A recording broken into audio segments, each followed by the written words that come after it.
नमस्कार, मी आनंदराव शेषराव शिंदे, भाग्यशेष वार्ता या युट्यूब चॅनल मध्ये आपलं सहर्ष स्वागत करत आहे। आज रोजी आदापूर तालुक्यातील खैरगाव या ठिकाणी आहे। खैरगाव मधील शेतकऱ्याचा मुलगा हा आज लेफ्टनंट झालेला आहे। आपण जाणून घेऊया त्यांच्याकडून प्रतिक्रिया। मी सर्वप्रथम भाग्यशेष वार्ता या युट्यूब चॅनलच्या माध्यमातून त्यांचं अभिनंदन करतो, शुभेच्छा देतो। आज जे आपण या पदावर गेलेला आहात, तर आपण काय सांगू इच्छिता आणि तरुणांना काय संदेश देऊ इच्छिता? तरुणांसाठी एकच संदेश आहे की जे आपलं स्वप्न आहे, स्वप्नाच्या मागे आपण त्याचा पिछा केला पाहिजे, त्याला सोडलं नाही पाहिजे। जे काय आपण स्वप्न पाहिले पण लहानपणापासून वगैरे, त्यासाठी मेहनत घेणे आवश्यक आहे। कारण की काही जण काय करतात की मेहनत घेतात, 1-2 वर्ष झालं नाही म्हणून सोडून देतात, पण तसं न करता कंटिन्युअस तुम्ही प्रयत्न करत राहिले पाहिजे, कंटिन्यू त्याच्या मागे लागले पाहिजे आणि खूप काही सॅक्रिफाईस करावं लागते। असं नाही की यार होई नाही गेलं म्हणजे किंवा घरचा सपोर्ट नसेल तर नाही, सगळ्यांचा सपोर्ट भेटते। तुम्ही मेहनत करा आणि मेहनत केलेलं फळ भेटते, टाइम लागते पण भेटून जाते। आणि आपण कशा पद्धतीने मेहनत घेतलेली आहे? म्हणजे जसं मी 3 वर्ष अभ्यास केला आहे, नांदेडला केला, बँगलोरला केला, दिल्लीला केला, प्रत्येक जागी, आणि अपयशातून शिकलेला आहे मी। 11 वेळेस हे प्रयत्न केला आणि 11व्या वेळेस मध्ये हे यश भेटलेलं आहे। तर प्रत्येक वेळी थोडं काहीतरी शिकावं लागते। सुखामधून शिकल्याच्या नंतरच आपल्याला त्याच्या समोरचं जे आपलं इम्प्रुव्हमेंट करायची ते आपल्याला समजून जातं। आपल्या घरामध्ये या अगोदर कुणी गव्हर्नमेंट सर्वंट आहेत का ज्यांच्याकडून तुम्ही चालना घेऊन पुढे गेलेला आहात? नाही, सगळे आमचे शेतकरीच आहेत। मी पण शेती केलेली आहे। आपण शेतकरी कुटुंबातून आलात, याचा तुम्हाला काय अभिमान वाटतो का? अभिमान असा आहे की ही जे क्वालिटी आहेत, शेतकऱ्यामध्ये पण तीच क्वालिटी आहे आणि एका सोल्जर मध्ये पण तीच क्वालिटी आहे। फरक फक्त वर्दीचा आहे। याच्याकडे युनिफॉर्म आहे आणि याच्याकडे फाटके कपडे आहेत। दोघांमध्ये सेम क्वालिटी आहे, दोघं पण मेहनत घेतात, पण एकाला रिस्पेक्ट भेटते, एकाला भेटत नाही। तर ती रिस्पेक्ट या कुटुंबाला पण भेटली पाहिजे। शेतकरी पुत्रांना आपण काय संदेश देऊ इच्छिता? शेतकरी पुत्रांना असं आहे की यार आपला म्हणजे डॉक्टरचा मुलगा डॉक्टर व्हायला, इंजिनियरचा इंजिनियर व्हायला, पायलटचा पायलट व्हायला, जे आर्मीमध्ये पहिले त्यांचे मुलं आर्मीमध्ये, पण तुम्ही शेतकऱ्याचे मुलगा शेतकरीच व्हायला पाहिजे असं जरुरी नाही। तुम्ही पण त्याचं उठून काहीतरी वर आलं पाहिजे आणि जे वेगळं आहे आपल्या पिढीला थोडं काहीतरी वर उचललं पाहिजे। बापू, आपण काय सांगू इच्छिता की आपला नातू आज एका मोठ्या पदावर गेलेला आहे?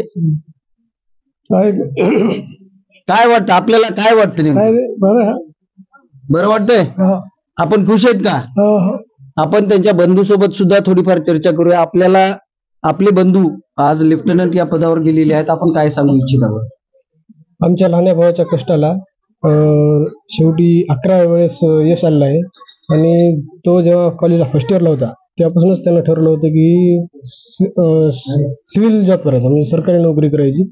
आणि इंजिनिअरिंग पास झाल्यावर सुद्धा त्याने प्रायव्हेट जॉब न करता त्याने त्याच्या स्वप्नांचा पिछा केला, पाठलाग केला आणि शेवटी 11 वेळेस त्याला यश भेटलं। त्याचा आम्हाला सर्वांना अभिमान आहे। या यशामध्ये तुमचं आणि तुमच्या परिवाराचा काही वाटा आहे असं वाटतं का तुम्हाला? परिवाराने पण सहमती दिली पाहिजे शिक्षणाला, त्याच्या अभ्यासाला वेळ दिला पाहिजे आणि जो काही त्याला वेळ लागेल, शैक्षणिक पत्रिकेसाठी खर्च लागेल, पूर्ण पुरवलं पाहिजे। आपण आपल्या परिवाराबाबतीत काय बोलू इच्छिता?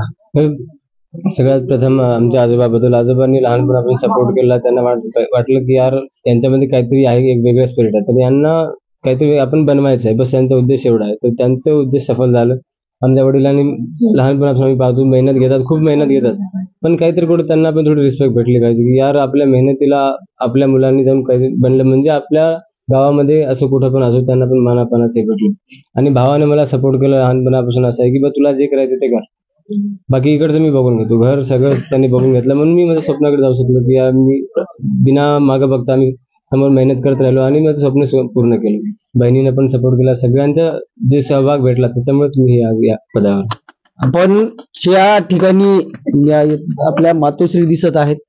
या मातोश्रीला आपण काय अभिवादन करू शकता आजच्या दिवसामध्ये? अभिवादन हेच की ती असती तर मला आर्मीमध्ये जाऊ दिलं नसतं, पण तिथून कुठून तरी पाहत असेल आणि तिला अभिमान असेल की यार माझ्या मुलाने हे केलं की यार कोणी करू शकलं नाही, आणि ते वरून पण म्हणत असेल की यार आपल्या जीवनाचं सफल झालेलं आहे. आपण जाणून घेतलं खरंच एका शेतकरी पुत्राला किती संघर्षातून पुढे जावं लागतं. यांनी स्वतःच्या मेहनतीनं यांनी शेतातून काम करून पुढे गेलेले आहेत आणि हे छोटस कुटुंब आहे, असं काही मोठं नाही. यांच्या कुटुंबामध्ये कुणी याच्या अगोदर गव्हर्नमेंट सर्वंट सुद्धा नाहीये किंवा वेल एज्युकेटेड सुद्धा लोक कमी आहेत.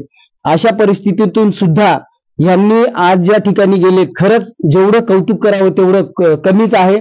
मी पुनश्च एकदा भाग्यशेष वार्ता या युट्यूब चॅनलच्या माध्यमातून त्यांना खूप साऱ्या शुभेच्छा देतो आणि सर्व तरुणांना एक सांगू इच्छितो की खरंच शेतकरी हा जगाचा पोशिंदाच नसून त्या शेतकऱ्याचे पुत्र देशाच्या रक्षणासाठी सुद्धा आज अग्रेसर झालेले आहेत. आज त्यांनी सिद्ध करून दाखवलं की कुठल्याही आरक्षणाची गरज नाहीये, कुठल्याही माध्यमाची गरज नाहीये, फक्त गरज आहे जिद्दीची आणि चिकाटीची. मी पुनश्च एकदा त्यांना माझ्या माध्यमातून खरंच लाख लाख शुभेच्छा देतो आणि थांबतो. एक मिनिट, त्यांचं पुन्हा एक म्हणणं आहे, आपण पुन्हा जाणून घेऊया त्यांचं. शेतकरी मुलांसाठी हा संदेश राहील की यार तुम्ही शेतामध्ये पाहता की आपले वडील जे शेतकरी आहेत ते लहान बीजापासून त्याचा रोप जे झाड तयार करत त्याच्यामध्ये एक पोटेन्शियल आहे, तर तुम्ही ज्यावेळेस बीजामध्ये काही नसतात त्याच्यापेक्षा तुम्ही झाड बनवता, त्याचं फळ बनवता, तर त्या मातीमध्ये सुपीकता आहे.